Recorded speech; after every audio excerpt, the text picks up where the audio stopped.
A lo largo de la historia, varios lugares alrededor del mundo han sido señalados como la posible ubicación de la Atlántida. Sin embargo, una extraña locación descubierta hace tan solo unas décadas tiene características que coinciden tanto con el relato de Platón que podrían demostrar que la Atlántida sí existió.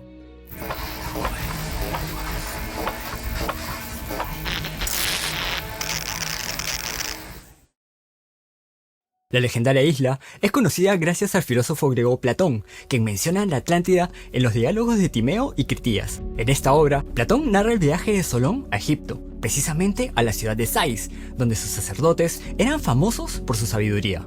Cabe resaltar que muchos eruditos griegos iban a esta ciudad en busca de conocimiento, y es precisamente durante este viaje que el sacerdote Sonchis de Sais le traduce a Solón la historia de la Atlántida, la cual estaba escrita con jeroglíficos en uno de los muros de un templo.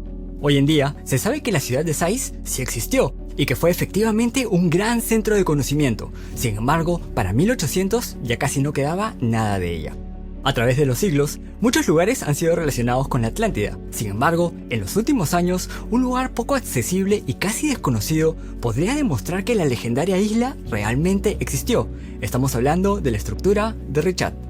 Ubicada en Mauritania, África, la estructura de Richat fue vista en toda su magnitud recién en 1965, cuando los astronautas de la misión Gemini 4 la fotografiaron por primera vez desde el espacio.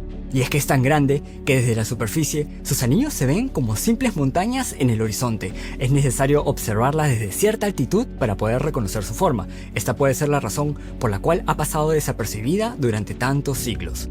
Ahora, pasemos a comparar el relato de Platón con la estructura de Richat. Y él creó cinturones circulares de mar y tierra que se encerraban alternadamente, algunos más grandes, otros más pequeños, 2 eran de tierra y 3 de mar.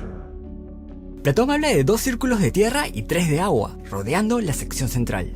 A pesar de los milenios de erosión, es posible distinguir que los anillos calzan perfectamente con esta descripción.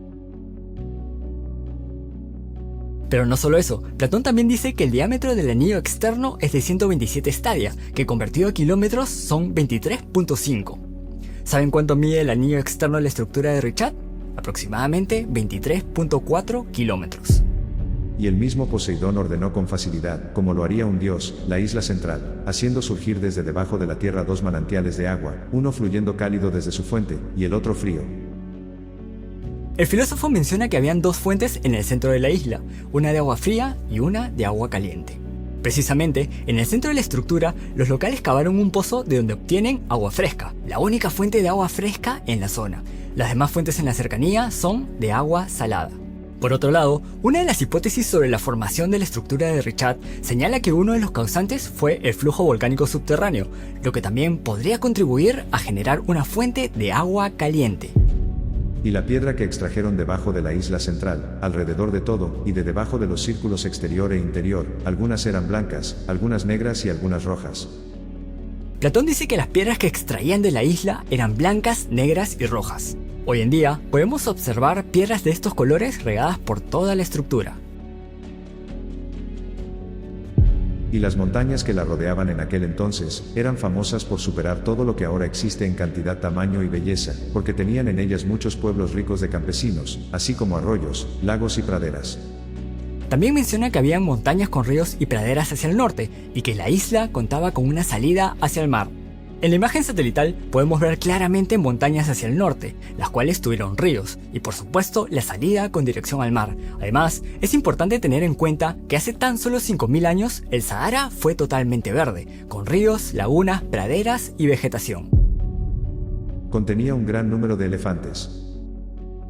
Platón habla de la existencia de grandes cantidades de elefantes en la ciudad. Este no es un dato menor, si bien estos animales están extintos en la zona, se sabe que habitaron Mauritania. Además, este dato ayuda a descartar varios lugares en donde podría haber estado la Atlántida, ya que se sabe que no tuvieron elefantes en la época en que la isla aún existía. Después ocurrieron terremotos e inundaciones violentas, y en un solo día y noche de desgracia, todos tus guerreros se hundieron en la tierra, y de manera similar, la isla de la Atlántida se sumergió en las profundidades del mar. Asimismo, nos dice que en un solo día y una noche de desgracia, violentos terremotos e inundaciones desaparecieron a la Atlántida en el mar. Los restos blancos que se pueden observar son restos de sal. Es más, la zona en general posee grandes cantidades de sal en la superficie, lo que podría demostrar que grandes cuerpos de agua estuvieron alguna vez sobre la zona. Por otro lado, las imágenes satelitales parecen mostrar que una cantidad masiva de agua arrasó con la zona, pero no solo eso, también se ven signos de erosión por agua. Lo interesante aquí es que esta erosión es muy similar a la que se puede observar en las cataratas secas de Washington en Estados Unidos, donde una gran inundación dejó miles de kilómetros de tierra bajo el agua. Esto fue al final de la última glaciación. Por cierto, la zona por donde pasó el agua durante esta catástrofe tiene también depósitos de sal. Por si fuera poco, en Mauritania se han encontrado esqueletos de ballena. Debemos recordar el hecho de que 9000 es la suma de los años desde que ocurrió la guerra, según está registrado. Finalmente, el filósofo nos menciona que han pasado 9000 años desde que la guerra entre atlantes y atenienses terminó. Este dato es uno de los más importantes, porque la catástrofe que destruyó a la Atlántida ocurrió apenas al finalizar esta guerra. Sabiendo esto, podemos calcular de forma aproximada cuándo sucedió el cataclismo en nuestro tiempo. Solón viajó a Egipto aproximadamente en el 590 a.C. y según nos relata Platón, el cataclismo ocurrió 9000 años antes del viaje de Solón. Con esta información podemos determinar que la Atlántida fue destruida hace aproximadamente unos 11.600 años, lo cual, increíblemente, coincide con el final de la catástrofe climática llamada Younger Dryas, donde los niveles del mar ascendieron de forma abrupta, las temperaturas bajaron y un gran porcentaje de la vida en la Tierra se extinguió. Este importante dato relaciona directamente al relato con un hecho comprobado por la ciencia. Por otro lado, aunque la estructura de Richat está actualmente a 450 metros sobre el nivel del mar, es importante considerar que es un domo anticlinal, que se formó porque el flujo volcánico subterráneo empujó hacia arriba las capas del suelo. Esto quiere decir que la zona de la estructura tuvo en algún momento una menor elevación. Además, está demostrado que es posible que el manto que se encuentra debajo de la superficie terrestre empuje, con el paso de los años, zonas de la superficie de la Tierra, tal y como sucede con la Antártida, que se está elevando a un ritmo de 41 milímetros por año. Solo para tomar este caso como ejemplo, si Richat se elevase a esa velocidad, suponiendo de que hace 11.600 años estuvo a nivel del mar, hoy estaría a 475.6 metros de altura, es decir, 25.6 metros más alto de lo que está en la actualidad. Por si no fuera suficiente todo lo dicho anteriormente, hay un dato adicional. Tenemos el mapa de Heródoto, a quien se le conoce nada más y nada menos como el padre de la historia. Este reconocido geógrafo e historiador fue la fuente para la creación del que se consideró el mapa más completo de su época. En este podemos identificar en la zona noroeste de África, donde estaría la estructura de Richat, la palabra Atlantes. ¿Será esta una coincidencia? Toda la información vista hasta el momento ha sido recopilada de varias fuentes que sustentan la hipótesis de que la Atlántida estuvo en Richat. De todas estas, dos han sido las principales por ser las más completas: el documental Visiting Atlantis de los exploradores George Alexander y Natalie Rosen y el canal Bright Insight del investigador Jimmy Corsetti, los cuales por supuesto recomendamos visitar. Sin embargo, y aunque todo suena muy convincente, ¿serán válidos todos los argumentos? A continuación, analizaremos a profundidad solo algunos puntos, los cuales hemos podido contrastar con nuestra propia investigación. Vimos que el tamaño de la Atlántida coincidía casi a la perfección con la estructura de Richat. Sin embargo, en las secciones 115E y 116A del Critías, Platón da una descripción detallada de las medidas de la isla, que va de la siguiente manera. El anillo más lejano de agua tenía 3 estadias de grosor, lo mismo que el anillo de tierra que le seguía. El anillo intermedio de agua tenía 2 estadias de grosor, lo mismo que el anillo de tierra que le seguía. El anillo que rodeaba la isla central tenía 1 estadia de grosor. Y finalmente, la isla central tenía 5 estadias de diámetro.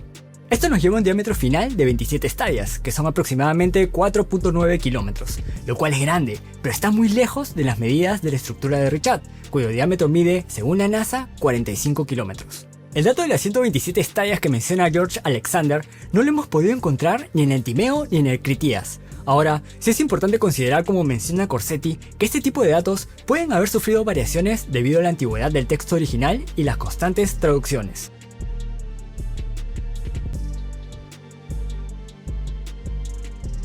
Efectivamente, existe la hipótesis de que al término de la catástrofe climática que produjo el Younger Dryas, hubo un aumento considerable del nivel del mar, de aproximadamente 28 metros. Sin embargo, estudios posteriores realizados en el 2010 sostienen que el aumento fue de entre 13 y 6 metros en un lapso de 500 años, o que incluso no hubo cambio significativo. También es cierto que la estructura de Richat puede haber estado a una menor altura en el pasado y haber ganado altitud por el empuje del flujo volcánico. Pero un estudio de 2020 no señala a Richat como una zona que se haya elevado por algún tipo de actividad volcánica en los últimos milenios. De hecho, sí puede haber estado bajo el mar, pero millones de años atrás. Asimismo, la comparación con la Antártida que propone Corsetti para demostrar que Richat pudo haberse elevado considerablemente con el paso de los milenios puede resultar poco válida. Hay dos fuerzas opuestas en la Antártida. Una es el empuje hacia arriba que ejerce el flujo del manto viscoso sobre el suelo y otra es el enorme peso del hielo que cubre este continente. Sin embargo, en los últimos años, el rápido descongelamiento está generando que esta capa pierda constantemente una gran cantidad de peso. Esto genera que estas fuerzas dejen de estar en equilibrio y el suelo se eleve. Esto obviamente no es lo que ha ocurrido en Richat. Con respecto a la sal, existen varios factores que no tienen que ver con el agua de mar y que pueden generar estos depósitos. Además, es importante recordar que la Atlántida habría existido durante el periodo húmedo de África, época en la que el Sahara era verde, con una gran cantidad de lagunas y ríos, los cuales, al evaporarse en la transición hacia el Sahara desértico, habrían dejado estos depósitos de sal. En esta imagen de un estudio realizado en el 2012, podemos ver que hubieron lagos cerca de la zona de la estructura de Richat.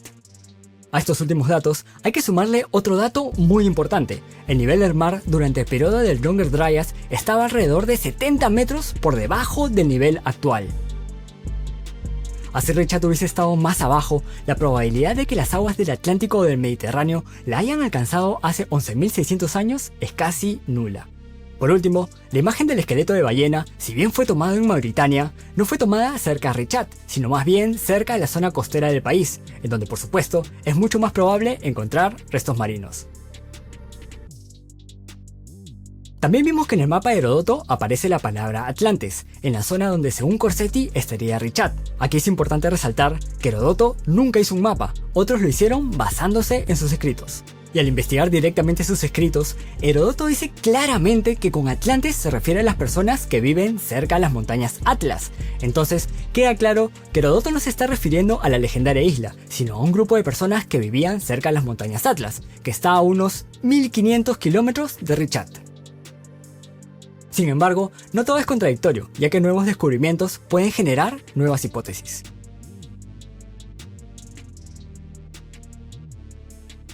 En el 2015, científicos confirmaron la existencia del megarrío Tamanrasset en el noroeste de África. Este gigantesco río, que habría existido hasta hace 5000 años, era alimentado por las corrientes que se originaban tanto en las montañas Atlas como en las montañas Hogar. Durante el Younger Dryas, ambas montañas habrían presentado actividad glacial. Sin embargo, hacia el final de este periodo se produjo un aumento abrupto de temperatura, lo cual habría causado un deshielo masivo, y esto a su vez habría generado lo que se conoce como emisión súbita de lagos glaciares. Este fenómeno, que puede generar grandes inundaciones, se produce por el rápido deshielo de los glaciares en épocas de calentamiento global. De igual manera, al término del Younger Dryas se produjo un aumento abrupto y considerable de las lluvias, así como de los niveles de los lagos y ríos. Esto también habría contribuido a que esta hipotética inundación sea más violenta, desviando el curso del río y dirigiéndola hacia Richat. Cabe resaltar claro que esto es solo una hipótesis. Para nosotros, la hipótesis de la Atlántida en la estructura de Richat no está descartada, mucho menos la posibilidad de que esta legendaria isla realmente haya existido. Recordemos que en el pasado y durante muchos siglos se consideró a la ciudad de Troya como algo completamente ficticio y producto de la literatura. Muchos de los que defendieron la existencia de Troya fueron ridiculizados, hasta que en el siglo XIX Heinrich Schliemann encontró la ciudad. Gracias por acompañarnos hasta aquí. Si te gustó nuestro contenido, significaría mucho para nosotros que nos regales un like, que consideres suscribirte si te gusta el contenido relacionado con la investigación sobre civilizaciones antiguas, misterios o crimen. Mi nombre es Quique y te deseo las mejores vibras.